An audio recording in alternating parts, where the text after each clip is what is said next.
everyone. Let's go ahead and kick off with just like a positive of the week and then maybe something negative. Like, give me a check-in. Getting better at social media, and I worked up the courage to make some calls.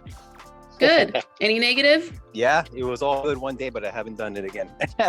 But I've been busy. It wasn't because of lack of motivation or anything. And that's good to note, right? So it's like, okay, does everything have to be perfect for me to make my calls? Or can I make my calls when I'm in the car? Can I make my calls 5 minutes here, 10 minutes there? Because life is going to get busy. That's the one thing that's going to drive your business. But if we like get busy and then stop calling, and then we like all of a sudden all of our business dries up, then you're on the hamster wheel. You know, that's what we don't want to happen. So it's good to be conscious of that. Okay, who else?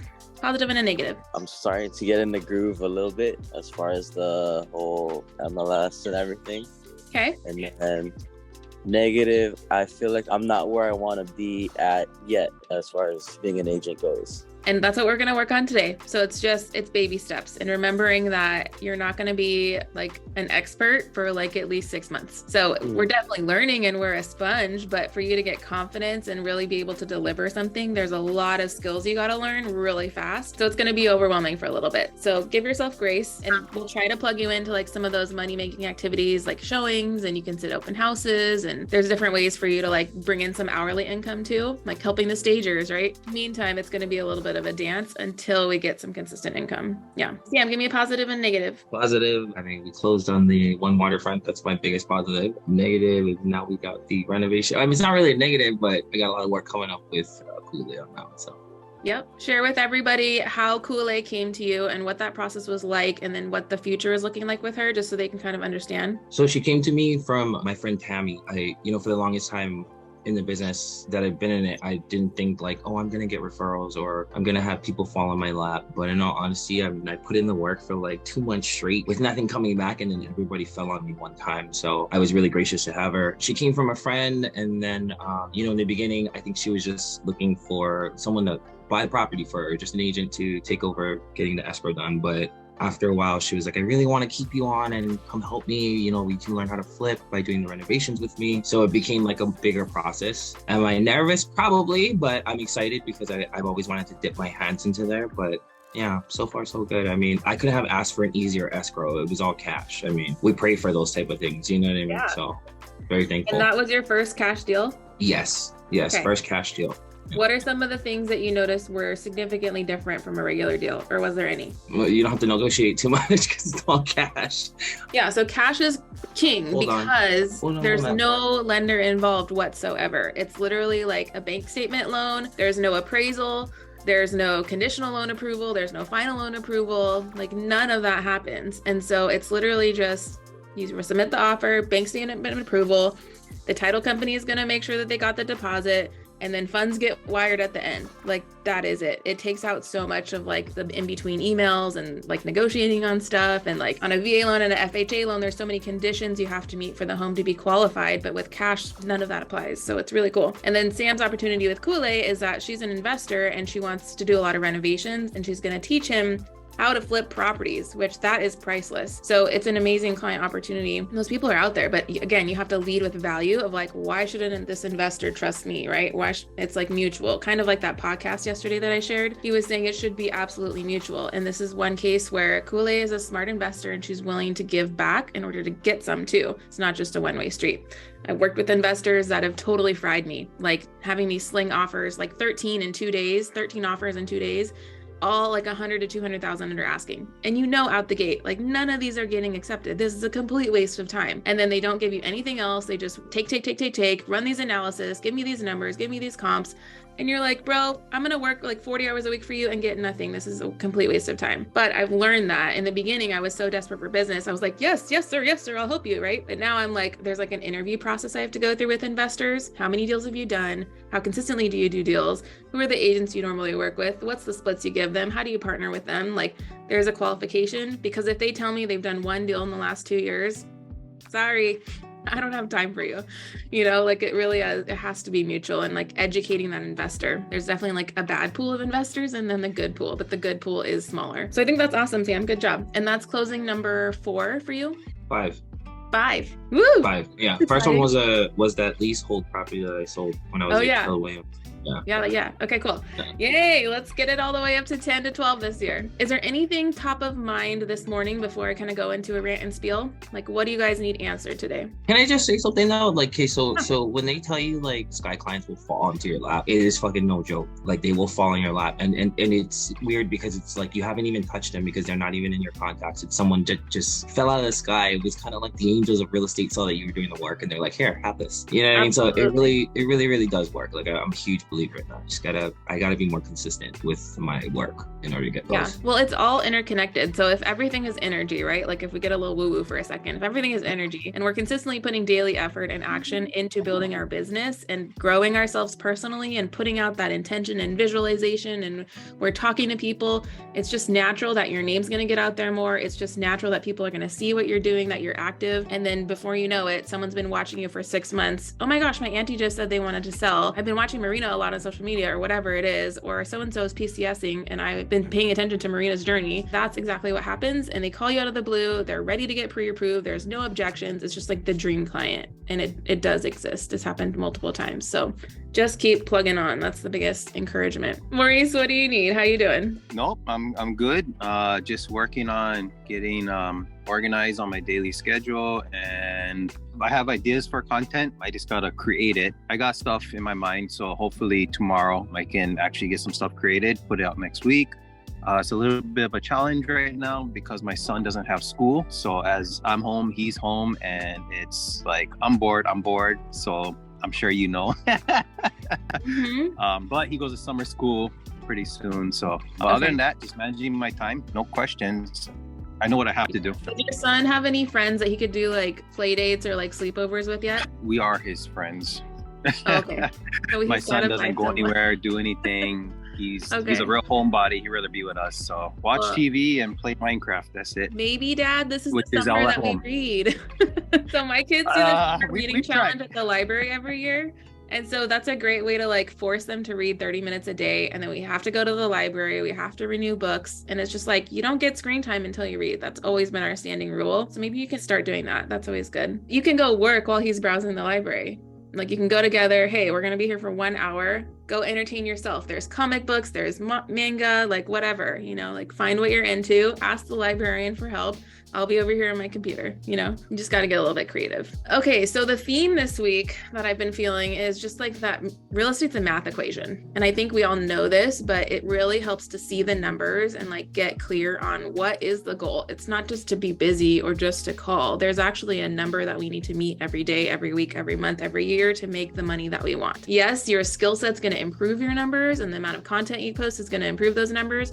But ultimately, like Joe Schmo, fresh high school grad can do these same tasks and have results. So what's really cool is when we go into proximity partners, and I think I've showed you guys this before, but I just want to be redundant with it. Normally you're going to log in and see like whatever homepage. Everybody has access to this, right? So this is, you know how EXP has like upline, downline, all that good stuff, like who we're plugged into is really important. So above Travis is Massive Agent, which I want to make sure you guys are in there too real quick, which is Dustin Brome out of Salt Lake City. And he does weekly mastermind calls that you get for free. And he also has a whole course, social media content, you name it. It's all in here.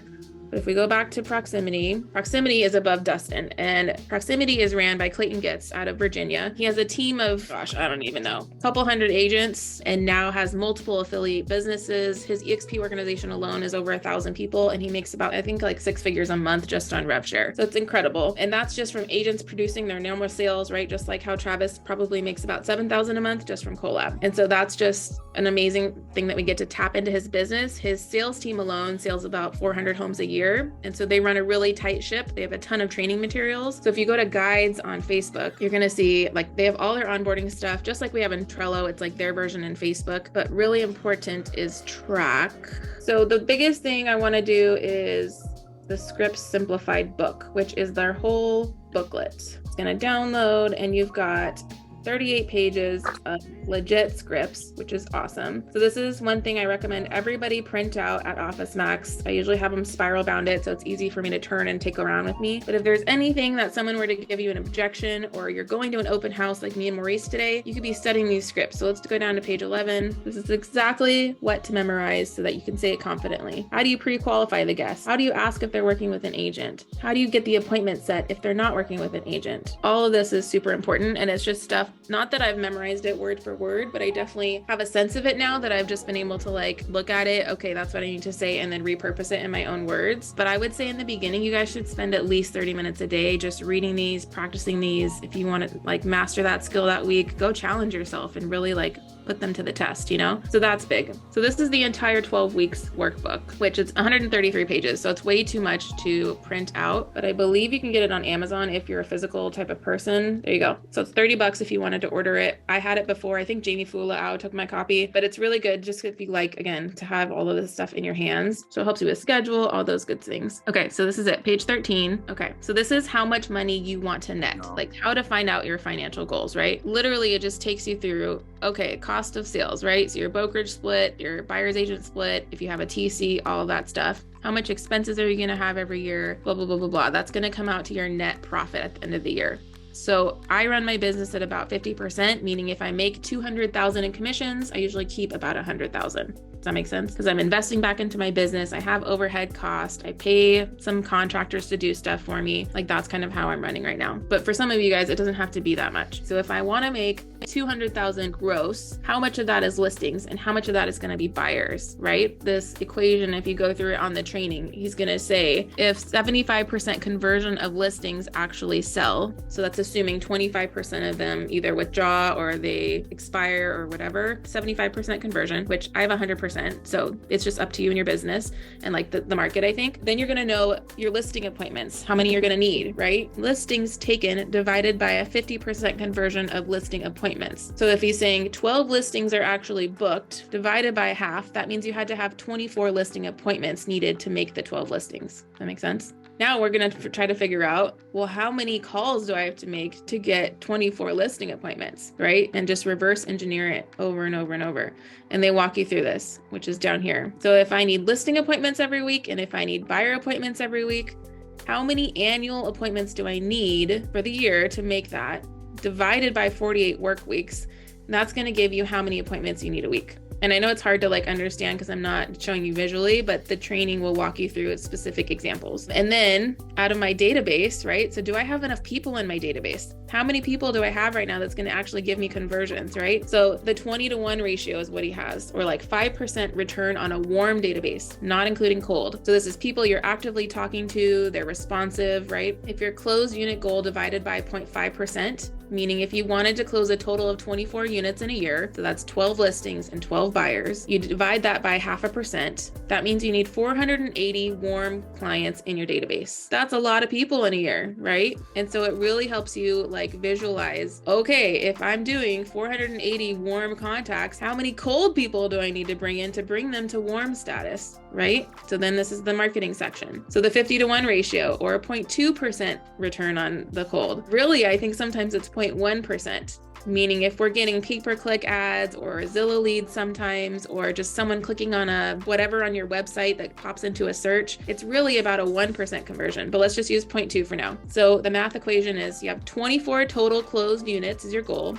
12 of them are listings, 12 of them are buyers. Divided by 0.2% is you need 1,200 cold database names in your CRM. Okay, so again, if we do 1,200, which this is easy math, but I'm just going to do it on the calculator, divided by 12 months, you need 100 new contacts a month. Out of 100 contacts, divided by 4 weeks, that's only 25 new people a week. That's not rocket science. It really isn't. You could do KV Core boosts on properties and get that easily, which is about $60 a week.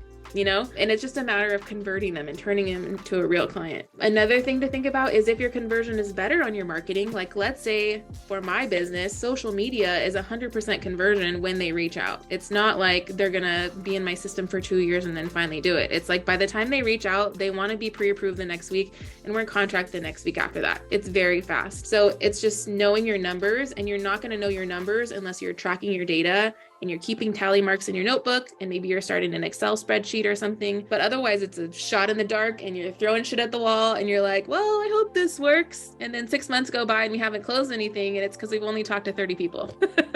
You see where this goes? So it's really powerful to know your numbers. And I know for Ferris team, right, we started this tracker for our agents, which you can do this on your own manually. It can be a sticky note, it can be whatever. So we're just tracking the number of calls made every week, the number of conversations you're having, and the number of appointments you're setting.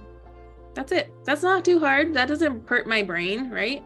But then at the end of the month, I can have a business meeting with myself to say, okay, so out of the month of, let's go back to April. Oh, wait. Okay. So I've got 10, 20, that's 30, 35, 40.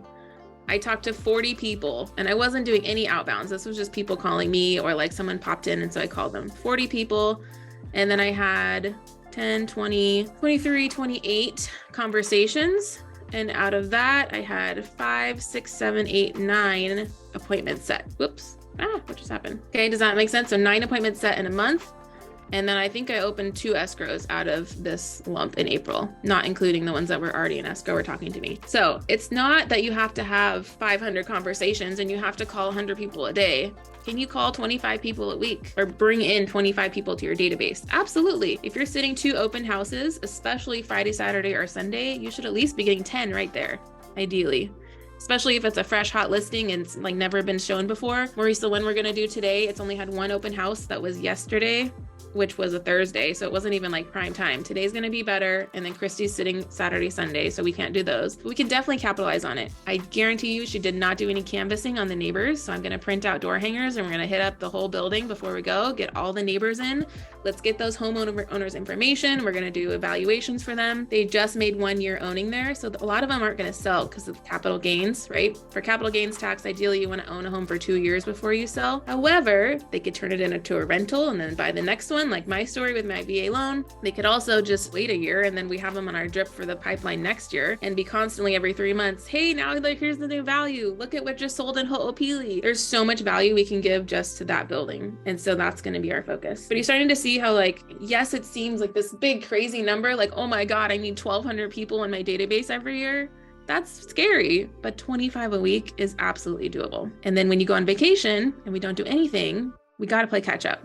That's like mission critical. So instead, a lot of the times we just go, okay, well, I'm just going to start again. Well, wait, we just lost 50 contacts we were supposed to add 2 weeks ago. You know, so how are we going to amp up that business? What's a way we can drive business? This also doesn't account for referral business that you could be networking with. This doesn't account for team leads that really just fall into your lap. This is just you doing your own outbound research, right?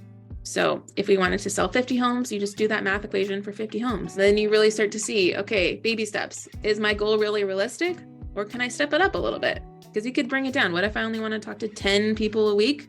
And then maybe I only sell 12 homes a year instead of 24 homes a year. Like, absolutely. Feedback on this. Give me what you guys are thinking. I'm gonna call you out, Marina. Show me how easy it is for the open houses. I never said it was easy, but I did say it works. It's simple. The open house, actually inside is easy, like all day long. It's the other stuff, bro. Let's do it. Let's do it. Show us. Yeah. I mean, everyone can sit in AC and chill, but if we're just chilling, that ain't working. That's just being lazy. So we're going to work the open house. Yeah, absolutely. So that's having your marketing right. Absolutely. We've got a checklist, I think, in Trello. Can I say something about Track? So this program that we have to use, right? It's exactly like Bold from KW. And I had to pay literally $500 for Bold every year. And the last time I took it was during the pandemic. We had to print all our own shit. Like it was like 100 pages I had to print on my own, you know? So like this stuff is like free, you know? Like it's just, you know what I mean? It's just at our fingertips. So I mean, I couldn't be more happier. I mean, if I was at Keller Williams right now, I would have to come out of pocket for this $500 straight. Yeah, a fact about Clayton. So he pays Track, like the locker room company, about $20,000 a year for our organization to get access for free. And if you're not part of our organization, people pay $500 a month for this coaching program. So it is absolutely valuable. And that's where it gets into their weekly masterminds and coachings. Like, if you are not sure what you should be doing every day, this is where you come. Like, yes, you have me, but I don't need to baby you. There's so many resources for you guys to plug into, get inspired. You guys can tell I'm listening to podcasts every day for my own education. I'm reaching out to people. I'm attending Brent Gove's trainings. Like, the growth never stops. It's just a new level. Yeah. So once you get access to the platform, then you get invited into here, which I know, Maurice, you're in already. Here you go. Coaching calls. Let's see. All right. Advice that if you made at least 100,000 a year, what would you give to other agents? But this is also a huge referral network because this is nationwide. So there is, can you see how many people are in here? 3,000 members, guys. That's your referral network. Hello. If you've got someone going to Bumville, Oklahoma, drop it in here. Hey, any agents in Oklahoma? Also, the Proximity Partners Network, that's where we go first usually, or collab. And then if we can't find anyone in there, then we expand to the outer networks. And then worst case scenario, if you need a referral, it's the workplace. Okay, so I guess that's kind of your homework for the week, is I would love for everyone to kind of report this sheet for me going through the track training. Oh, okay. So we just talked about DISC, right? Look at this. This is based on your DISC profile. This is how to generate leads. This is fun. Okay. So remind me, Kevin, what was your letter? I think you were a D and an I, right? Yeah. Okay. So you're the same as me. I'm a high I, a second D, and I think you're a high D, second I. So for you, a high D, you're going to be traditional, it sounds like, right? Lots of cold calling, door knocking. Like, if we give you the equation, you can just execute it. Like, that is your style. You're a closer. Your SOI, your agent to agent referrals, like very traditional business. The branded swag, like you're just going to own farming.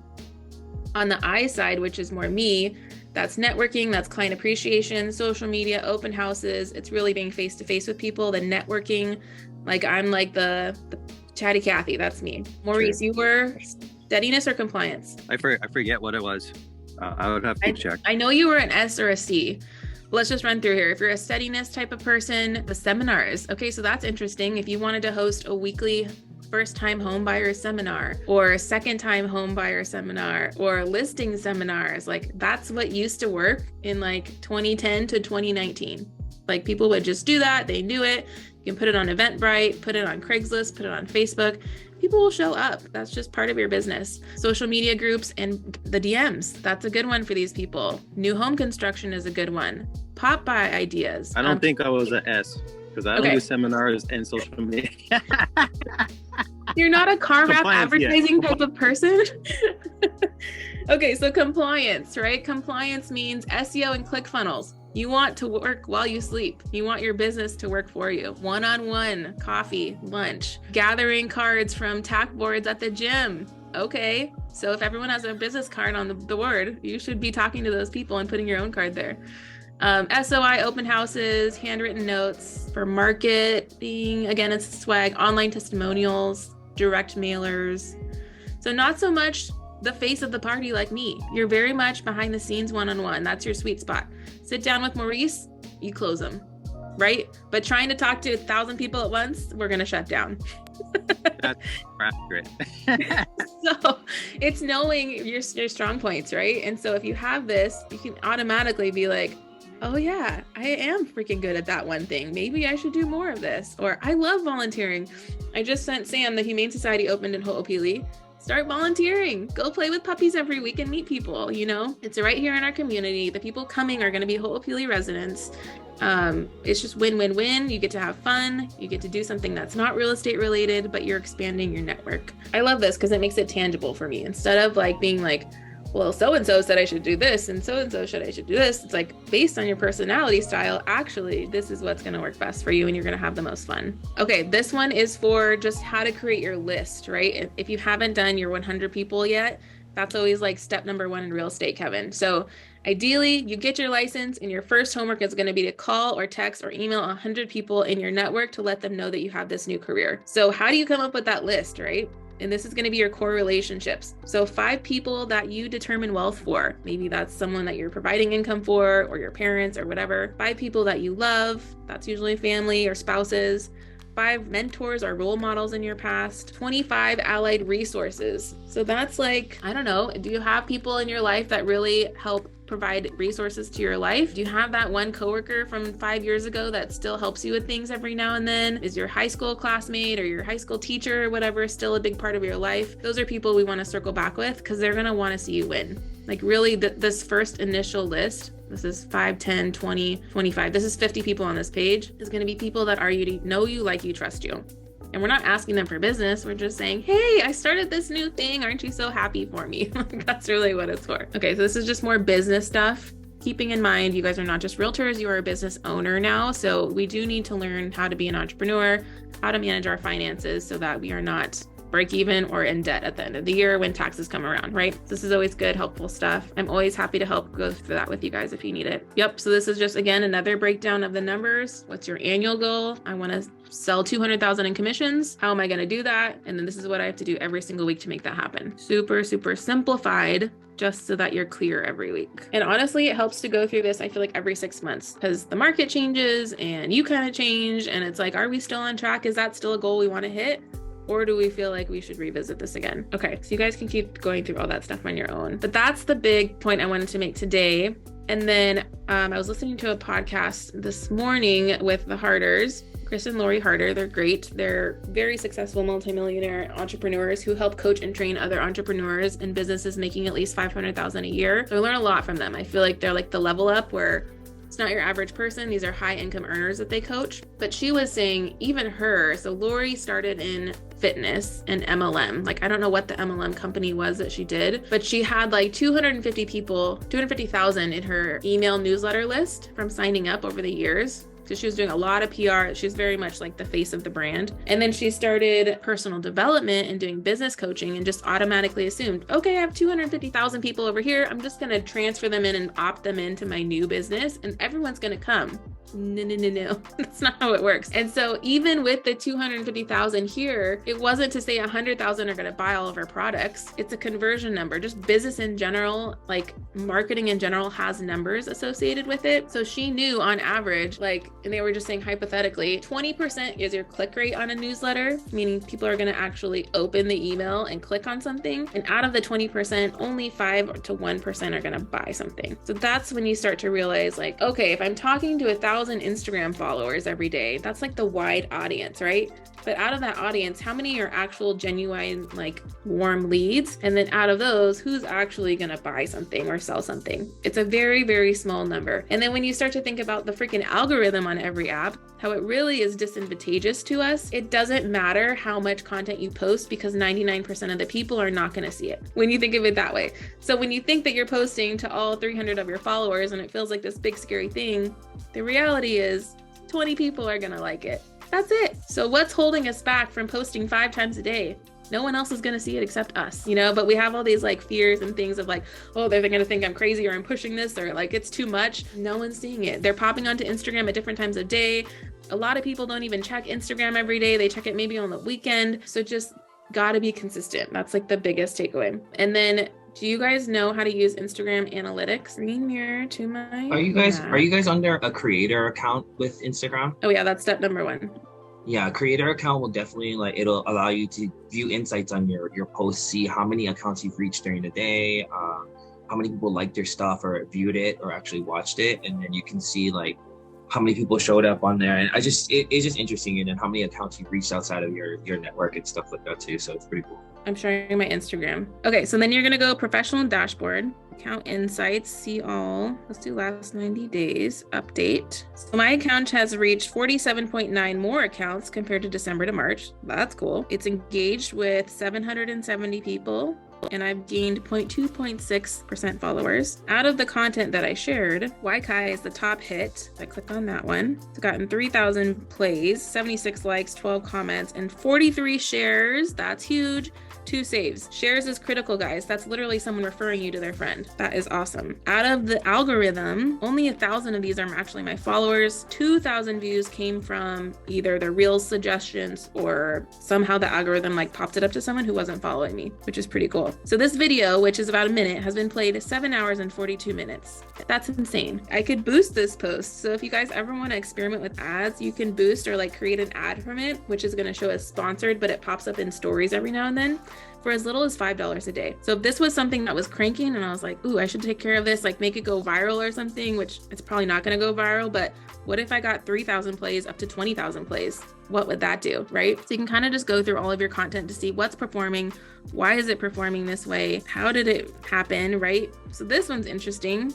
This was a post I made at Carousel about my clients of the month that I had sold. So this reached 1,000 people, but out of that, 106 were non-followers. So that's really cool. I got 1,300 impressions, meaning they saw it, but they didn't engage with it. It just came across their screen. And then how they're finding it is from the home screen. So that's actually from people when you're on the home screen, just simply swiping up. That's how they found it.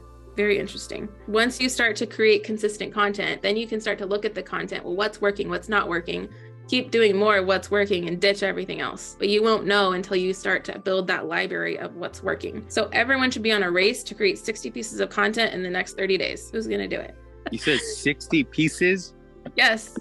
So like stories It could be count? stories. It could be stories. If you're doing one story a day, that's 30 pieces. Next one, if you're going to do a feed thing a day, that's another 30 pieces. Or maybe it's a feed thing every 2 days. But track it somehow. Put a tally mark thing on your wall. Every time you post something, oh yeah, I did 3 things today. Yes, I got it. You know, like see the visual. And then when you're done, go back at the end of that month, look at the analytics, see what popped off. Even on your stories, you're going to be able to significantly see who watched it and for how long and why did they engage with that versus maybe they really don't like it when you show your cat. I don't know.